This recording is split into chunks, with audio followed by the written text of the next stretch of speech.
మన తెలంగాణలో మొట్టమొదటి ఫ్యాక్టరీ అవుట్లెట్ మన ముకుంద జ్యువెలర్స్ లో లైట్ వెయిట్ ఆభరణాలు కలెక్షన్స్ ఎన్నెన్నో అన్ని జ్యువెలరీస్ పై VA కేవలం 2 to 12% మాత్రమే. విచ్చేయండి ముకుంద జ్యువెలర్స్. ఇప్పట్లో జక్కనని కాంట్రవర్సీలు అంత ఈజీగా వదిలేలా కనిపించట్లేదు. ఇప్పటికే నేను దేవుణ్ణి నమ్మను అంటూ చేసిన కామెంట్స్ తో హిందూ సంఘాలకి టార్గెట్ అయిన ఈ దర్శక ధీరుడి చుట్టూ తాజాగా టైటిల్ వివాదాలు చుట్టుముట్టేస్తున్నాయి. తాజాగా ఈ పంచాయతీ ఛాంబర్కెక్కింది కూడా. దీంతో ముందే టైటిల్ పెట్టారని తెలిసి కూడా అలా ఇలా పెట్టేస్తావు జక్కన్న అంటూ కౌంటర్ వేస్తున్నారట సోషల్ మీడియా వారియర్స్.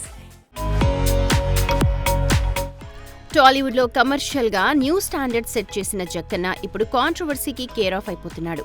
మొన్నటికి మొన్న గ్లోబల్ ట్రోటర్ ఈవెంట్ లో నేను దేవుణ్ణి నమ్మనని చేసిన కామెంట్స్ తోనే ఉక్కిరిబిక్కిరి అవుతున్న జక్కన్న తాజాగా టైటిల్ ఇష్యూలో హైలైట్ అయ్యాడు. ఈ సినిమా టైటిల్ అనౌన్స్మెంట్ కు ముందే వారణాసి పేరుతో చీరపురెడ్డి సుబ్బారెడ్డి అనే దర్శకుడు సినిమా అనౌన్స్ అయింది. వాస్తవానికి ఈ న్యూస్ బయటకు రావడంతో చక్కర్లు కొడుతున్నట్టుగా వారణాసి అన్న టైటిల్ కాకుండా మరో టైటిల్ పెడతారేమో అని అనుకున్నారంతా. కానీ నా సినిమాకి అదే యాప్ట్ అంటూ వారణాసినే పెట్టేయడంతో అలా ఎలా పెట్టేస్తారు అనంటూ ఛాంబర్కెక్కింది రామభక్త హనుమ క్రియేషన్స్. అయితే ఇలా గతంలో కత్తి, కలేజాల విషయంలో సేమ్ టైటిల్స్ ఇష్యూ వచ్చినప్పుడు మేకర్స్ తెలివిగా పైన కళ్యాణ్ రామ్స్ కత్తి, మహేష్ కలేజా అంటూ కాస్త మార్చి తప్పించుకున్న సంగతి తెలిసిందే. వాలకం చూస్తూ ఉంటే జక్కన్న కూడా వారణాసి ముందర మహేష్ బాబు అని యాడ్ చేసినా ఆశ్చర్యపోనక్కర్లేదు.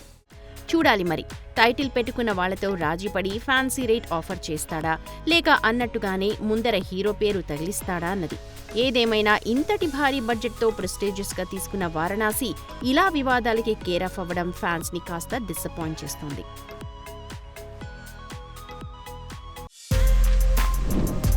For more videos like this, subscribe Big TV channel.